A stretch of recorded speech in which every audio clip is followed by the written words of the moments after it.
उजाला करे कहीं तो मिले वो बातें बिहारी, कहीं तो मिलेंगे वो बाकी उन्हीं के चरण चिन्ह लगाया करेंगे, लगाया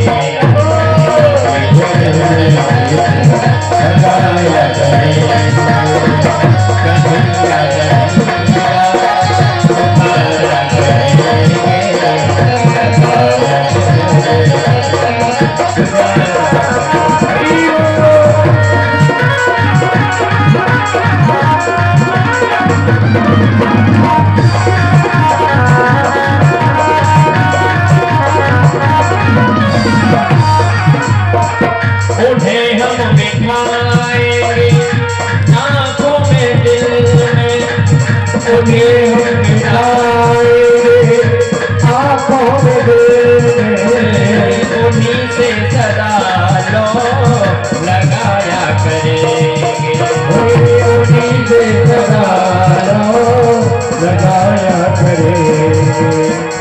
बना करके हृदय में हम प्रेम मंदिर, बना करके हृदय में हम प्रेम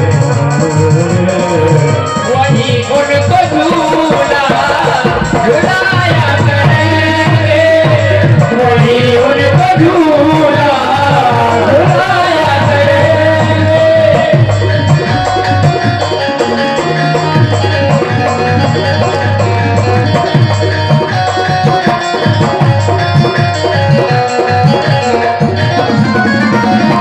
उन्हें प्रेम डोरी से हम बांध लेंगे, उन्हें प्रेम डोरी से हम बांध लेंगे, तो फिर वो कहाँ भाग जाया करेंगे, तो फिर कहाँ भाग जाया करेंगे।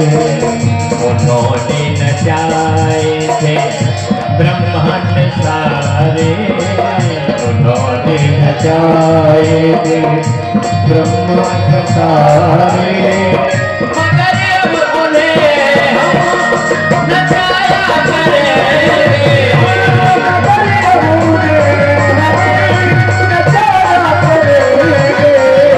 कन्हैया कन्हैया पुकारा करेंगे, नचाओ में प्यार की गुजारा करेंगे, कन्हैया कन्हैया पुकारा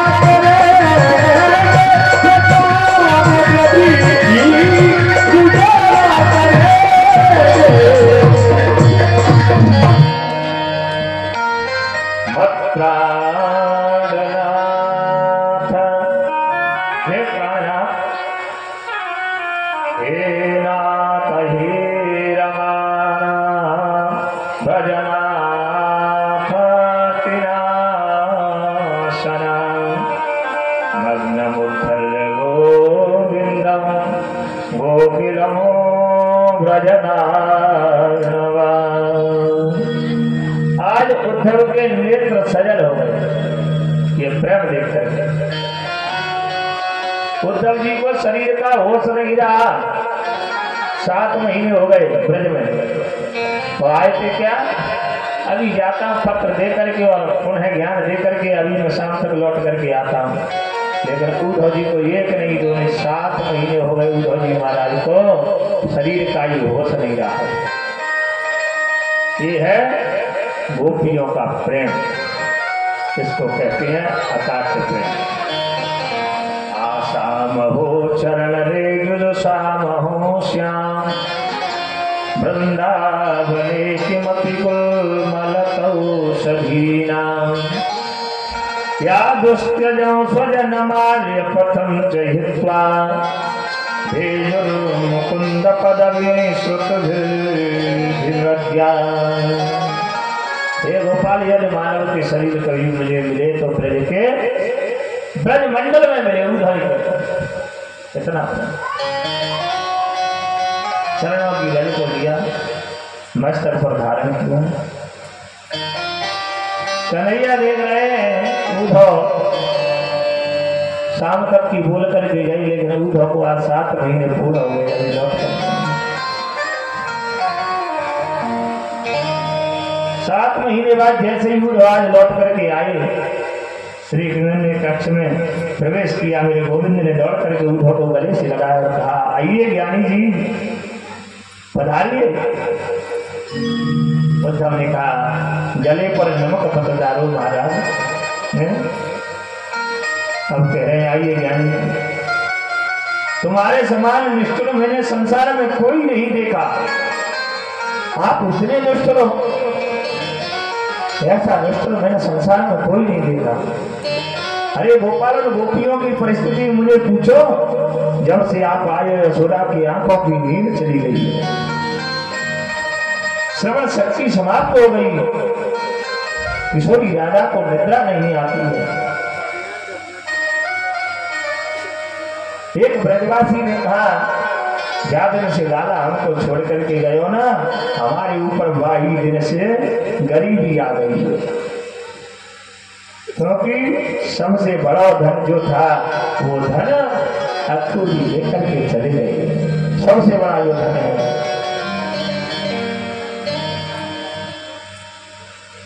सबसे बड़ा जो धन है, उस धन को आज अक्तूर जी महाराज लेकर के चले गए। इसीलिए हमारे ऊपर जो गरीबी है। अरे कन्हैया, उद्धव ने जैसे नेत्र बंद किए, प्रभु ने हाथ खोल करके देखा। उद्धव ने आंखों खोल करके देखा, बगल में राजा रानी विराजमान है, हजारों गोपियां विराजमान है। ये दृश्य उद्धव को दिखा दिया मेरे गोविंद ने। उद्धव जी चक्कर पर, बिना भक्ति के जो ज्ञान है वो पंगु है, लकड़ा है। इसीलिए महात्मा की कथा सर्वप्रथम पहले दिन कही, भक्ति ज्ञान और वैराग्य ये एक दूसरे के पूरक हैं। भक्ति नहीं होगी तो ज्ञान अधूरा है, और ज्ञान नहीं होगा तो सज्जनों वैराग्य भी अधूरा है। तो भक्ति ज्ञान वैराग्य ये तीनों जीवन में होना आवश्यक है, एक दूसरे के पूरक है। कैसे? भोजन मुख से करते हो, लेकिन अंग सभी तंदुरुस्त होते हैं और फलते हैं। क्या हाथ भोजन कर रहा है, आंख भोजन कर रही है, नाक भोजन कर रही है, भोजन मुखार बिंद से करते हो, लेकिन ये मुख सभी इंद्रियों को संचालन करता है। ऐसे ही संजय और भक्ति के बिना जो ज्ञान है वो लंगड़ा है, पंगु है, और बिना ज्ञान के जो भक्ति है वो अंधी है। बिना ज्ञान की जो भक्ति है ना, वो कैसी है? वो अंधी। भले उस शंकर जी पर तुलसी ना चढ़े पर ले और जाएगा पटकने, ये कैसी भक्ति? अंधी भक्ति कहते हैं। तो शंकर जी पर तुलसी नहीं चढ़ती है, इसीलिए इसको अंधी भक्ति कहा गया है। इसीलिए ज्ञान होना आवश्यक है। दोनों के दोनों ही एक दूसरे के पूरक है। तुम ज्ञानी तो थे, बृहस्पति जी के शिष्य थे, ज्ञानी थे तुम। भगवान उपदेश दे रहे हैं उद्धव को, तुम ज्ञानी तो थे, लेकिन पढ़े लिखे विद्वान तो थे, लेकिन तुमने अभी ज्ञान के साथ साथ में ये भी ज्ञान होना आवश्यक है। क्यों? ज्ञान के साथ साथ में भक्ति तुम्हारे अंदर नहीं थी। वो भक्ति प्रकट करने के लिए मैंने तुमको ब्रजवासियों के पास में भेजा है कि भक्ति किसे कहते हैं, प्रेम किसे कहते हैं। आज उद्धव को ऐसा ज्ञान दिया है भगवान ने स्वयं। उद्धव के जो ज्ञान का अभिमान लेकर के पहाड़ बना करके सिर पर रख करके बोझ घूम रहे थे, वो बोझ आज उतर गया उद्धव। आगे जाकर के वर्णन करते हैं वेद व्यासी महाराज, जिसका आप लोगों को इंतजार है। इसी के इंतजार में आप लोग हैं। राम रूपे भविष्य सीता रुक्मणी कृष्ण जन्मति। सीता कोई अलग नहीं है, रुक्मणी कोई अलग नहीं है, ये दोनों ही है। जिस समय भगवान श्री राघवेंद्र सरकार का अवतार होता है तो ये रुक्मणी सीता बनकर के पदार्थी हैं, और जिस समय कन्हैया का अवतार होता है ये सीता ही रुक्मणी बनकर के पधारती है। इधर में देखा अस्ति प्रास्तिश्च कंसस्य महिषौ भरतर्षभा व्रते भक्तर दुःखाते यतोस्मा पितुर्ग्रहा। कंस रूपी अभिमानी की पत्नी दो होती हैं। कंस रूपी अभिमानी की दो पत्नी होती हैं, एक कौन सी? अस्ति और दूसरी प्राप्ति। अस्ति माने में और प्राप्ति माने होगा। कहते हैं ना पता नहीं क्या प्राप्ति होगी, तो वो बाद में तो है, प्राप्ति माने होगा आगे।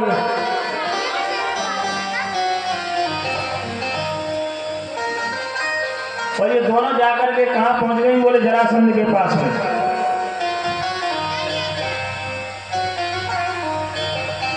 और जरासंध को 17 बार भगवान ने 17 बार हराया इसको, लेकिन 18वीं बार में ज्ञान दे दिया यहाँ। बोले राजा बलि ने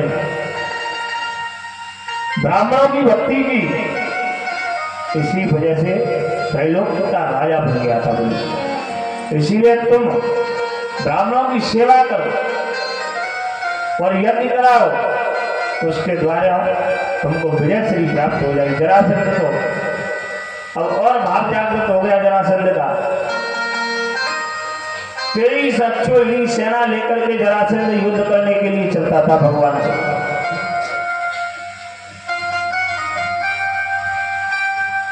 सत्रह बार हरा दिया, 18वीं बार में जब गया युद्ध के लिए और ब्राह्मणों को बैठा दिया यज्ञ पर,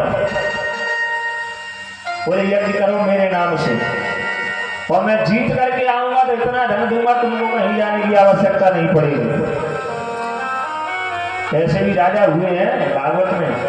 राजा मर्क ने यज्ञ कराया था, हाथी की सूंड के बराबर घी की धाराएं कुंड में छोड़ी गई थी, देवता अपच हो गए थे। ये मर्क राजा ने ऐसा यज्ञ कराया। ब्राह्मणों को इतना सोने चांदी के बर्तन दिए मर्क राजा ने, ब्राह्मणों पर गए नहीं, फिर उन्होंने फेंकना प्रारंभ कर दिया था।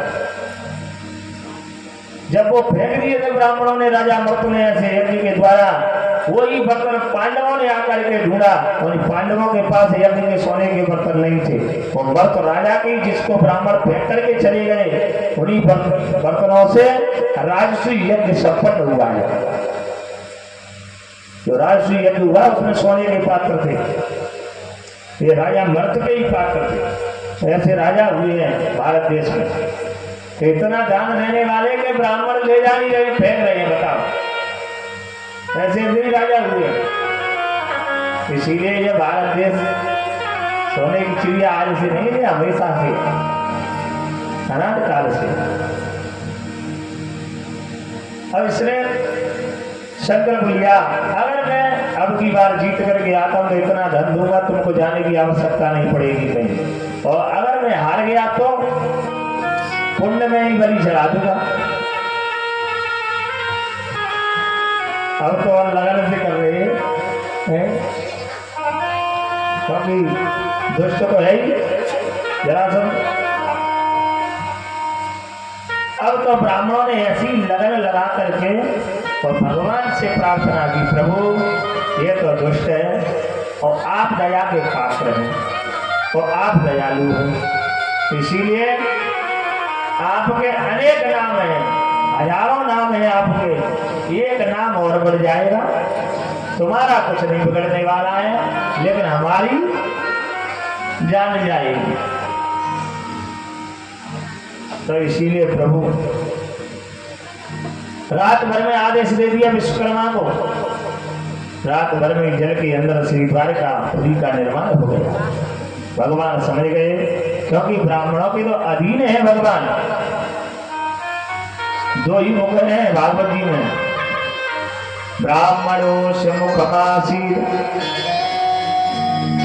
वेद भी कहता है, भागवत में भी वर्णन आया है, दो मुख हैं भगवान को प्रसन्न करने के, और एक तो है स्वाहा और दूसरी है आहा। ब्राह्मण जब ढंग से भोजन कर लेते हैं ना, यही तो कहते हैं आहा आनंद आ गया। तो दो मुख बताए हैं भागवत में और वेद में। एक तो भगवान स्वाहा से प्रसन्न होते हैं, और एक देसी घी में बढ़िया मालपुआ बनकर के ब्राह्मण के मुख में लपटपाता हुआ जब जाएगा ना, उसके अंदर से आहा निकलेगी तो भगवान प्रसन्न हो जाते हैं। लेकिन देसी घी अब है कहाँ, मिले ना। हमारे यहाँ तो है अभी, क्योंकि दूध बहुत होता है हमारे यहाँ, क्षेत्र ही दूध का आप तो देखा है, कई हजारों लीटरों का दूध टैंकर भर के और भंडारे में लगा देते हैं जब खीर बनती है तब।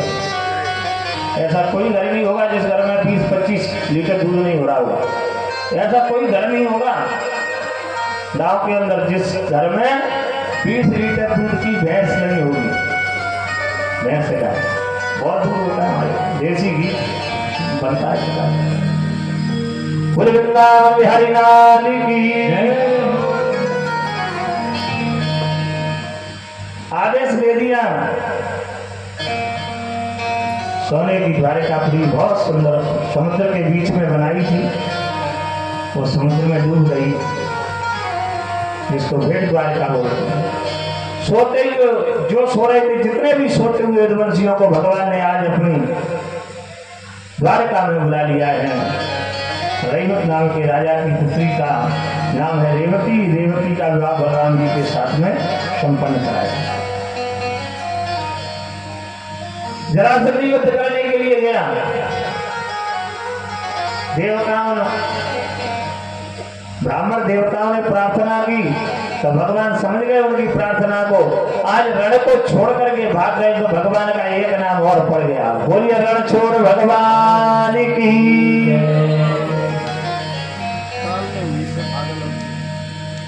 तो ये भगवान का रण छोड़ नाम। कालिया वन का उद्धार किया, जो धौलपुर राजस्थान में जिला पड़ता है, वो आदमी गुफा है कालिया वन की, आगरा से पहले ही है। उसको मुचकुंद बोलते हैं। कालिया वन का उद्धार किया वहां। राजा सीत भीष्म को नाम विदर्भाधिपतिर्महान् तत्र पंचाभवन पुत्र कन्यका च वरानना। भीष्म के राजा हैं, उनके 5 पुत्र हैं, रुक्मी, रुकुमाली, रुक्मांगद, ये 5 पुत्र हैं। लेकिन कन्या नहीं है। एक दिन राजा भीष्म शिकार खेलने के लिए गए और एक कमल के फूल पर सुंदर पुत्री को खेलते हुए देखा। राजा भीष्म ने सोचा, मेरे घर 5 पुत्र हैं, लेकिन पुत्री होना भी आवश्यक है घर में। और एक बात और बताओ, जो कार्य पुत्री तुम्हारा करते रही वो पुत्र कभी नहीं करता है। सत्य बात है। पुत्री इतनी दिमाग की तेज होती है तो उसको पता है कि हमारे पिताजी को कहीं जाना है तो पहले ही वो ब्रश मंजन बैग लगा करके और राइट कर देगा। और लड़के से अगर कहोगे ना फिर भी नहीं करेगा। और अनुभव करके देख लेना, मैंने तो कर लिया, सही कह रहा हूँ व्यास मंच से।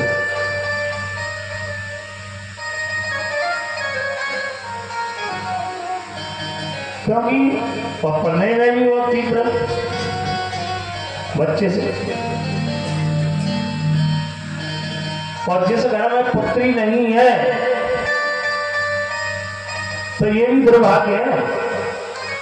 हाँ, ये ठाकुर जी की कृपा है तब कहीं घर में पुत्री का जन्म होता है। क्यों? वैसे तो कोई प्राणी यदि करा नहीं पाता है, कोई बिरला करा पाता है, जिसके भाग्य में लिखा होता है ठाकुर जी कहीं करवा दें तो। नहीं तो मकान ले लेगा, खेत ले लेगा, गाड़ी ले लेगा, लेकिन भगवान की यज्ञ को नहीं करा पाता है। तो उसके नसीब में ही है। लेकिन अगर पुत्री का जन्म घर में हो गया तो एक दिन वो यज्ञ होना ही होना है, उसे कोई रोकने वाला नहीं है। विवाह इसीलिए भागवत में भी लिखा है, विवाह समय वित्तम, विवाह के समान धन खर्च होता है भागवत में। अब विवाह कितना पैसा लगेगा कोई पता नहीं है, कैसा विवाह है ऐसी भागवत है। सामने वाला विद्वान कितने बड़ा है? गरीब है बेचारा तो हल्के में भी हो जाए, और पैसे वाला है तो धूमधाम से होगी। भागवत और विवाह एक संज्ञा दी है भागवत में।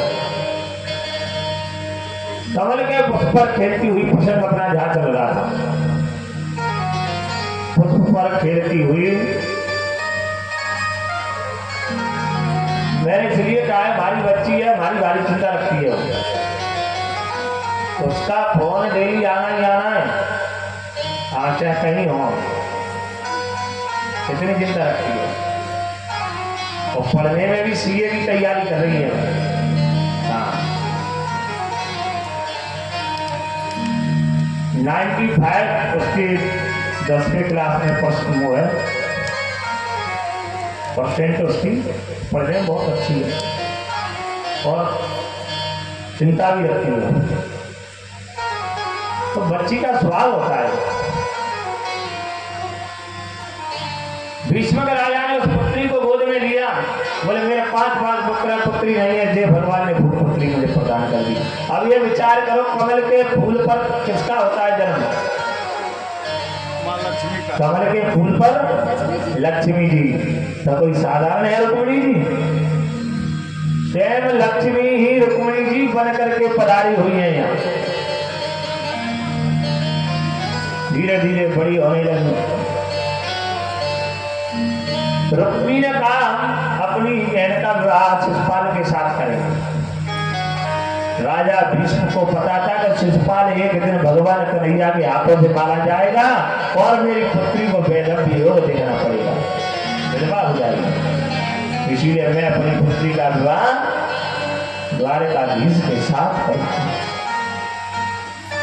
लेकिन अब इस बात की खबर किसको कैसे, कोई पहले मोबाइल तो थी नहीं, कोई संदेश कैसे भेजा जाए? रुक्मिणी जी बेचारी घबराने लगी। तब रुक्मिणी जी अपनी भाभी जी के पास में पहुंचती हैं, तब उन्होंने एक सुंदर सलाह दी, बोले एक पत्र लिख दो और एक ब्राह्मण को दे दो और ब्राह्मण ले जाएगा द्वारकाधीश को, पत्र दे देगा जाके। तो रुक्मिणी जी ने बड़ा सुंदर पत्र लिखा। क्या लिखा है उस पत्र में, सुनना चाहोगे? एक बार बता, भले आदमी और दूसरे का पत्र सुनना चाहिए।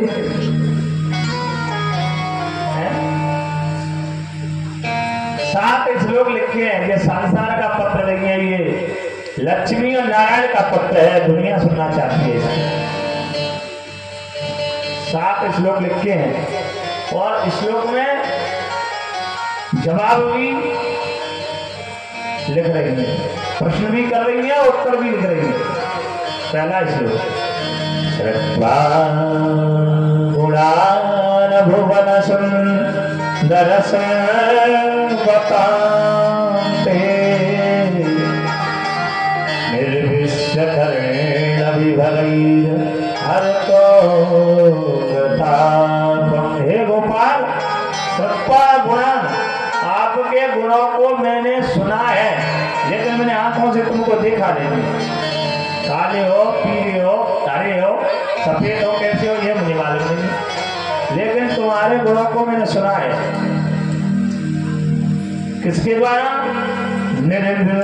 निर्विश्यकरेण विभरैर् हरतो गतापम्, कानों से। नवदा भक्ति में पहली भक्ति भागवत में श्रवण ही बताया है। श्रवणम कीर्तनम विष्णु स्मरणम पाद सेवनम अर्चनम वंदनम दास्य सत्यमात्मनिवेदनम्।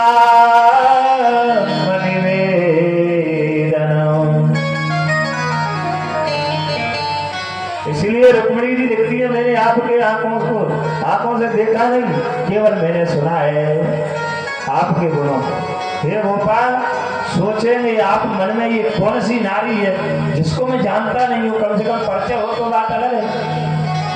ये कौन सी नारी है जिसको मैं जानता भी नहीं हूँ और मुझे पत्र लिख रही है। रूपम दृशादृशमता मखिलार्थलाभम पय्यच्युता विचित्र चित्रमपत्रपम में। तब दूसरे श्लोक में लिख रही है, अगर आप मन में सोचो कि जिस नारी ने मुझको पत्र लिख करके भेजा है उसको मैं जानता भी नहीं हूँ, तो ये बता प्रभु, सात्वा मुकुंद में कुलशील रूपा, ऐसी दुनिया में कौन सी नारी है जो तुमको नहीं जानती है?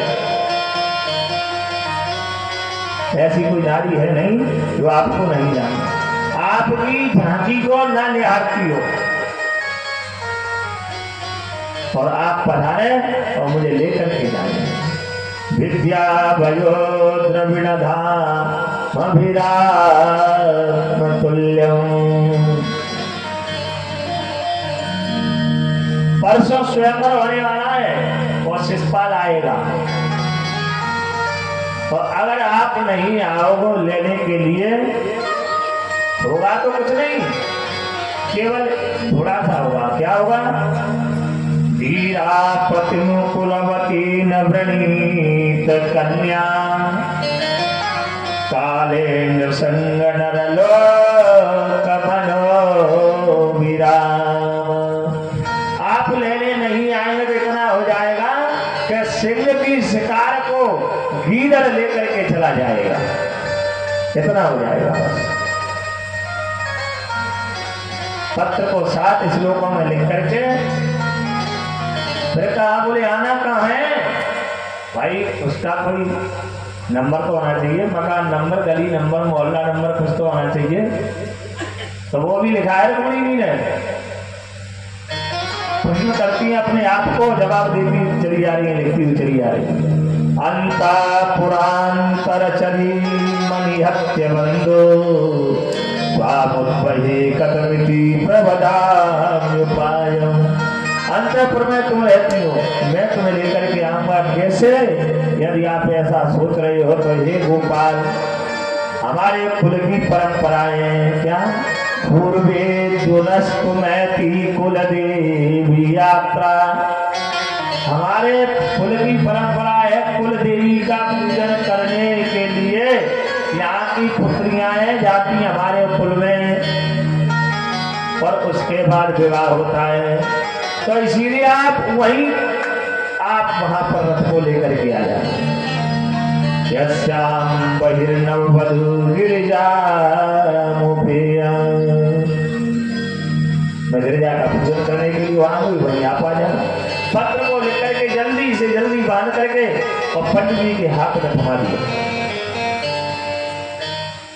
और हाथ में पत्र लेकर के कहा, रुक्मिणी, बोले महाराज जल्दी से जल्दी इस पत्र को द्वारकाधीश के पास पहुंचा पाएगा। पत्र लेकर के पंडित जी पहुंचे, ठाकुर जी सामने हैं, उस पत्र को ले जा करके और भगवान को देना चाहते हैं पंडित जी। तो भगवान पूछते हैं, वो क्या है इसमें? बोले ये पत्र भेजा है रुक्मिणी। बोले महाराज, पत्र को पढ़ना, लगन को पढ़ना, चिट्ठी को पढ़ना यह ब्राह्मणों का काम होता है, इसलिए आप ही पढ़ करके सुनाइए। इससे सुंदर और क्या बात है? मैं किसी ब्राह्मण को ढूंढूं, इसलिए आप ही सुना दे उसको पढ़ करके। जो जो बातें जो अभी वर्णन की, ये सारी बातें श्लोकों के आप श्लोक लिखे, भगवान समझ गए। भगवान तो अलग हम सब समझ गए हैं गोविंद। और आज इधर में मैया रुक्मिणी मंदिर में पूजन करने के लिए जा रही है, और मूर्ति किसकी है? कात्यायनी मैया जी की है। जय जय गिरवर राज किशोरी जय महेश मुखचंद चकोरी सिया सिया जय जय सिया राम जय जय राम भव भव देवा भव भव देवा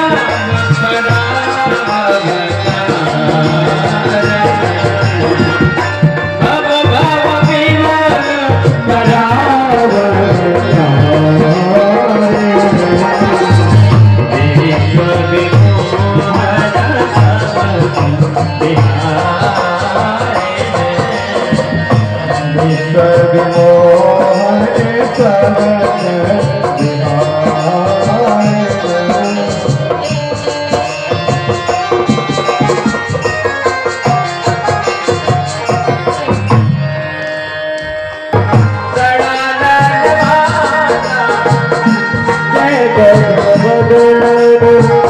सदा